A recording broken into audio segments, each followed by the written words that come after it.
Hi, everyone. Welcome to the third session of the day. We're so excited to have you. Once again, I am Elizabeth Mixon, the editor of PEX Network. And another just friendly reminder, this is a live session. We are actually here. So if you have any questions, just write them in the Q&A box, and myself, as well as the speakers, will be able to see them and answer them at the end of the session, if not before. Anyway, without further ado, let me introduce our next session. We have Beat the Downturn with Process Intelligence. How to identify maximum ROI in 12 months.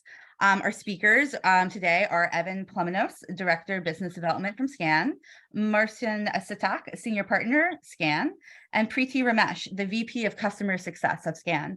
Hi, guys. Gonna hand How's it going? Yeah. Hey, everyone. Cool. All right, well, great to be here. Thanks everyone for dialing in. Want to give a quick overview of Skan and then turn it over to Preeti and Marcin to kind of discuss some of Skan's best use cases and how enterprises are using us to help beat the downturn and identify great ROI within a short time span. So Skan comprises a process intelligence platform that uses computer vision and AI to give insight into process health for businesses and help them operationalize and quantify the impact of their transformation strategies. And I know a lot of the PEX Network webinar that we've had so far has touched upon process mining and other more traditional solutions, but I want to also talk about how process intelligence from the front end starts out in a different way and provides alternative capabilities to be competitively advantaged. So it is International Women's Day, and on that note, want to start off with Preeti here. So Preeti, could you talk to us a little bit about what some of the drawbacks with traditional event logs are and how they make process optimization difficult and how maybe there are gaps in the information as organizations try to optimize? Sure. Thanks, Evan. Thanks for the wishes. Very excited to be here. So great question. So process mining is designed to see only committed states of work, right? So that's why there's event logs, etc. And it doesn't really look at what work happens in between. What that means is for many organizations, or many industries where there's a lot of unstructured work and a lot of interaction between humans and the digital platform, only a very small percentage of the data actually gets into the logs. So it works for some industries, some use cases, but doesn't work for all. The second big challenge, because the data is all sitting in event logs, is that this requires heavy integration to pull the data out from event logs and then, consume it into insights and, make it more meaningful to the business users, right? What we've heard from customers is that it could be a very lengthy process. It takes typically 9 to 12 months, a lot of scripting, a lot of code, a lot of developers. Process intelligence, to what you were alluding to, on the other hand, is just beyond just process mining. So it uses computer vision, uses AI, ML to stitch the whole process together to show you what is really happening on the ground, right? So the advantage being, it can now tell us how many applications or activity switches are happening, what activities and screens are taking longer, how many additional touches are happening, all this before the data actually hits the event log. So, I like to say it in a way, it actually creates data versus leveraging the existing event logs. That's amazing. And using some of the data that's created for insights that organizations might not have had access to before. Marcin, how are they leveraging this with process intelligence to supercharge optimization efforts? Thank you, Evan, and good morning, everyone. Maybe before I even answer the question directly, where I think I want to start is maybe highlighting how process discovery happens now in general. So based on my experience, in consulting life, et cetera, what we've seen is there's 3 typical ways to document processes. Either you start with discovery workshops, where you have tens, 50, 60 people in different various rooms in order whiteboarding the process from an end to end. While it's quite effective and provides information from those individuals, it's usually limited by the number or the specific individuals that are in the room. Now, a second way to collect that information is using time studies. So you physically have and physically observe an individual conducting the work. This way you can see it, you can document it, and you can time it to see it from begin to end. Now, again, the limitations of that is that really truly scalable, as you have to manually observe every single individual that is doing the work? And then as well as the secondary point is it's very time consuming to be able to do it itself. And then the minute you observe someone doing the work, they actually change the way they do the work itself. So those are big factors that limit the ability, the traditional way of business process documentation or collection. So a couple of things that Preeti mentioned is, from process intelligence perspective, now thinking about what's an alternative way to do it, using technology to observe it, is having an agent or an aspects of running in the background of individual computers to observe the work that is being done by the individual, how it's truly being done. Now, as Preeti mentioned, you can jump between applications. There's no one true process that sticks to one single application from end to end.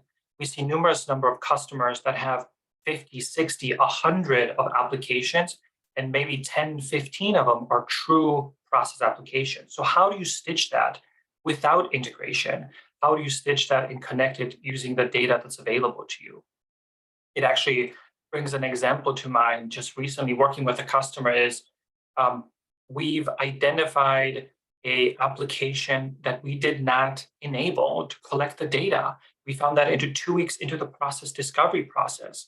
Now, once we learned that, we were able to enable it, identify the data we want to collect from that application in a matter of 5 business days.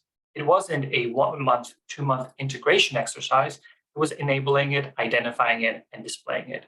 And really the true power of this data is now you have a set of data collected at the most granular level that you can expose, summarize, slice, report to truly provide the leadership, the data they need to make the decisions they need based on their strategic initiatives.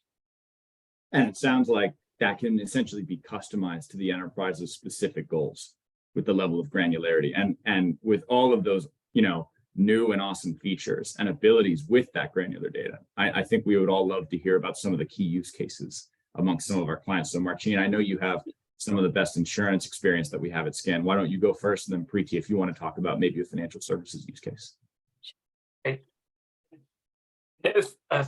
In terms of context, as Evan mentioned, I'm very much focused in the insurance space. The majority of my customers are in the insurance space, so I will leverage those experiences to that. And again, before I jump into the specific use cases, from a context perspective, I know all of us on this call and in this room have interacted in one way or another insurance organization. May it be your health insurance, may it be your auto or home policy insurance. So keeping that in mind, in order to support the number of customers that an organization may have, they have departments dedicated, call centers dedicated to support those processes and support those individuals that have those kind of questions. Many of these organizations are going through a transformational change. Ultimately, how do you move from the analog phone call perspective to more digital? How do you control the omni-channel, may it be through chats, through calls, through emails, or other ways in order to collect that information? So one of the specific examples that I do want to highlight is we've conducted a study, a 4-month study, understanding the utilization of the individuals of an end-to-end claim. Those claims can range anywhere between 3 to 9 months. So as you can imagine, the end-to-end process is quite extensive. And what we've learned is that the organization identified up to 50% operational efficiency they can gain over 4 years. Now, in the first year alone, they themselves identified that the value could be anywhere between $2 to $3 million. And it's not for staff reduction. It is truly simply by optimization, by enabling people to do more with less. So avoiding the staff hiring that they originally had projected because they recognize they have the capacity to do the work that they expected. Now, the second example is, as I mentioned, these large departments, call centers, they may receive millions of calls a year. Now, the question is, how do you collect insightful information from those calls? Now, theoretically, you'd say, I'm going to go to the system, see what changed, I know what changed, and I have outcomes for that. But many times what happens is, for example, I may call and ask, what is my deductible? When is my bill payment? The individual will look up my policy, they'll type my information in, they'll look it up, yep, you're due December 31st. However, what's important to note is that agent never took any action in the system. So per Preeti's point, there won't be any logs, there won't be any information unless the agent themselves documents via survey or other means to tell you what happened during that call. So one of the exercises we're working with right now with a customer is in order to enable the organization to better understand the reasons for the calls and ultimately move the customer or move their customers from the calls to self-service via website, via newsletters, or what are the preemptive items the customer can do to provide to their end customer. And again, by leveraging the technology can analyze and provide you that insight and intent based on the screens that the agents are clicking through. Now, Preeti, I know you have vast experience in the finance space, so I would love to kick it to you. Great, Marcin. And before I get into finance, I just wanted to add something to that call center example that you said. I know you're working with a lot of insurance customers, but this problem is across, right? So people can call it call center, customer support, incident management. In one way or the other, we are servicing, everybody is servicing either a customer, a broker, an administrator, right? So there are issues, complaints, calls throughout the industry, right? So, and I know you were talking about what are the reasons for the call. Some of the examples that I was personally involved in talk about first pass rate. So how do you get the call correct at the very first shot, where you've successfully answered and provided a resolution? So the main focus there is one, to reduce the call volume, so people are not calling back again and again because they have an unresolved incident or a ticket or an issue. The other one is, of course, to improve the customer experience. So any metric called the first pass rate or productivity are all key. And just implemented a project recently with a very large healthcare company. And there the potential ROI savings were 10x to 20x. So huge numbers coming out, with the potential savings. The project itself took only 3 to 4 months with a process intelligence tool. And we heard, on the other hand, if they had to do it themselves, it would have taken a team of, 6 to 8 Six Sigma black belts, at least a couple of months to a year to, put the whole thing together. So I thought personally that was a great use case that, came across recently. In the financial sector, again, lot of data, a lot of manual work still, a lot of unstructured data as well. And seeing a lot of use cases around accounts payable, account receivable, reconciliations, right, in addition to the call center one that we talked about. And teams are looking to improve, the end-to-end automation by identifying bottlenecks, where exactly can they reduce manual intervention. And I think the goal, the vision there is to achieve more straight-through processing. Now, this itself can result easily in an ROI of 5 to 10x, depending on the team size. So a lot of examples coming from the financial sector there. And the third use case that I did want to mention, again, it's a little generic. Again, any organization that is facing customers, they are bound to measure their SLAs.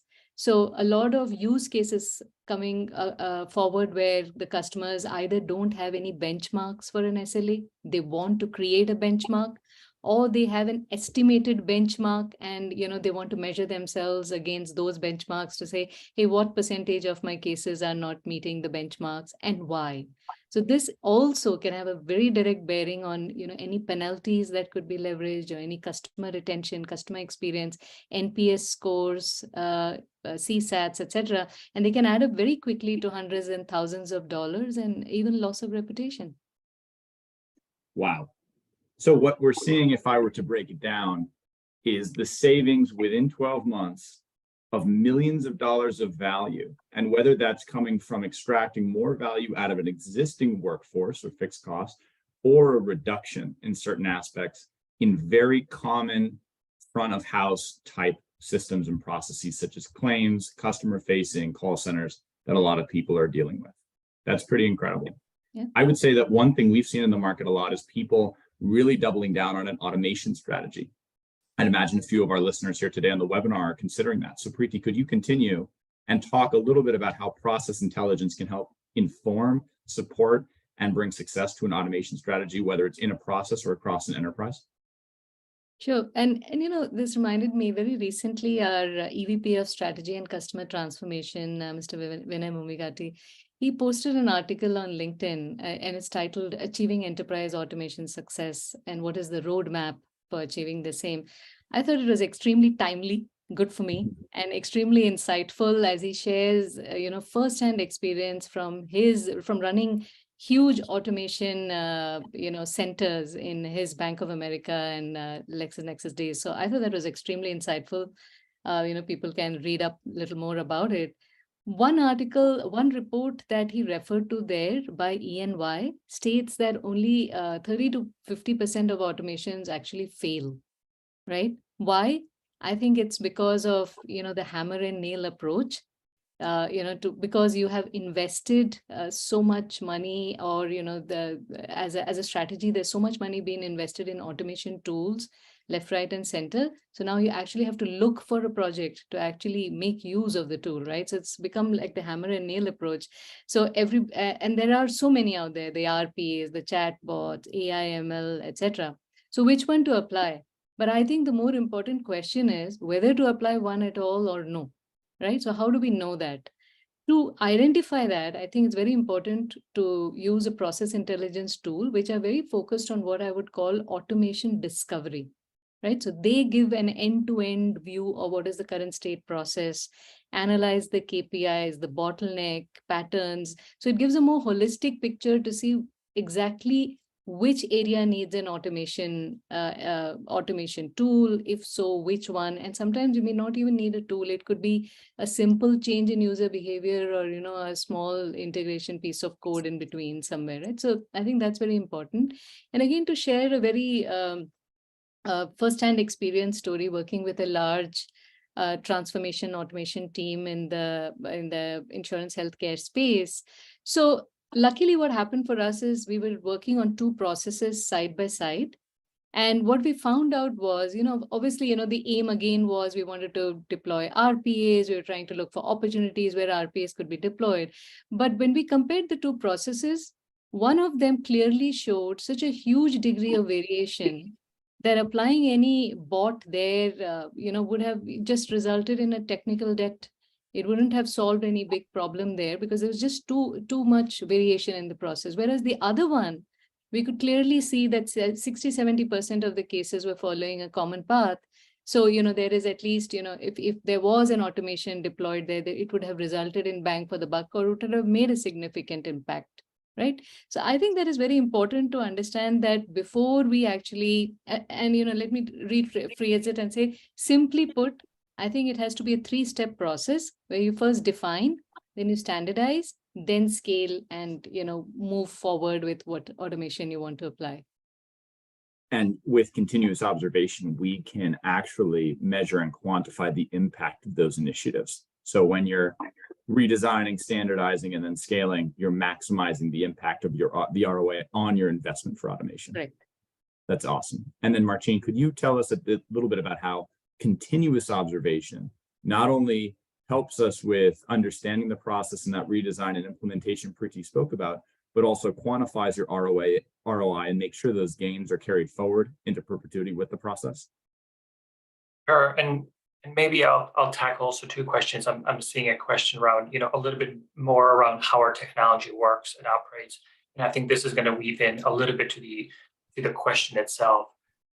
So at the most basic level, there's a virtual agent that runs on individual machines that uses computer vision to collect the information from the screen, from the interaction, to inform what application individuals are interacting with, and or collecting the data from those applications. So if I go in and click Start button, it will inform me that on timestamp 8:19 a.m. Pacific time on March 8th, I click the Start in an application, Zoom, as an example.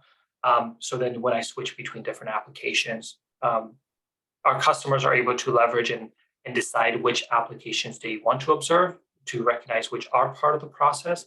But that being said, is because it is running silently on the individual computer machines, it can be something that can be done very specifically to target a particular pain point or something that can be observed long term. And that being said, our customer use Skan specifically in both of those areas. So as a specific pain point that I mentioned earlier around identifying the reasons for the call. Is there a spike for the call because there's a policy change on insurance? Is that one of the reasons? So maybe they'll observe it for 6 months or 12 months, collect that information, get that insight. But anyone who's a Six Sigma or Lean Six Sigma and experienced any value realization, larger transformational programs, or any operational or any project initiatives will recognize how difficult it is to evaluate and identify if the value was reached at the end of the project. Speaking from personal experience, defining the business cases, making assumptions, putting numbers on a page, it's usually easier part, right? The question that then becomes is, how do I realize and truly know that I've gained the value that I expected? Normally requires, what are those metrics? Identifying how will I track these metrics? Who will provide me the raw data? How will I baseline before I start collecting? And then who's going to be responsible for providing this data on a monthly, quarterly, annual basis, and then report it to the director of finance, et cetera, to validate that the savings are actually there. So that being said, one of from a continuous observation perspective, the three areas of big benefits is you can use the process intelligence to baseline current organization before you even make any changes, product improvements, technical landscape changes. You can define the future targets, and then using the data that's available, like I mentioned, it collects the data at the most granular level of the screen of the individual interacting with it, and then clearly measure the performance up to those set targets, and quite easily identify and realizing the value. And again, going back to the second point is, how do I know that the project or initiative I intended has the impact I expected, and not maybe another project or larger strategic initiatives? So understanding the incremental improvements that they're affected, when did they go live in the system application landscape, and then seeing what that has to change. Does it have a change? Does it have intended change? Or are you eroding value that you actually expected to gain? And then more importantly, or probably many individuals on this call from process mining are very much interested in process documentation, process deviation. That's the other aspect. Leveraging information, documenting, and creates the process maps and process flows for you. You can identify and highlight when individuals and or organizations groups are deviating from that expected process, from that quote unquote golden process that I know every organization has clearly documented and has readily available. A bit of hyperbole there, but this kind of leads to an example. We're currently working on a great example of actually operationalizing and observing the agents and call centers to be able to understand both not only the baseline that I discussed, identifying the opportunities, but then observing and understanding the utilization of the individuals in order to then help either by baselining internally by geography, by region, by team, or being able to provide the individual managers the information they need to be able to give the guidance to their direct reports, the necessary training. Is it a training, or are they high achiever? And actually their effectiveness is much quicker than expected. So how do you leverage the information to provide to help the individuals that really need it? That's awesome. And it reminds me actually of our unit cost report. So, I know we're going to flip it over here for Q&A from the audience, but I wanted to also flip this just to Preeti for a moment. And then Marcin, I know you've got experience with it too. Could we briefly just touch on how the unit cost report has kind of innovated the way that some of our financial services and insurance clients have been able to reimagine their cost per instance of the process and even renegotiate revenue with that level of data? Sure, yeah. So unit cost is a very interesting concept, right? So it tells you exactly how much you're going to pay for a particular processing, a particular case, a particular request. So I've seen some very interesting examples. One is, in a space where, take call center, like I said, it's so common to have it across finance, insurance, healthcare, everywhere, right? You have a call center.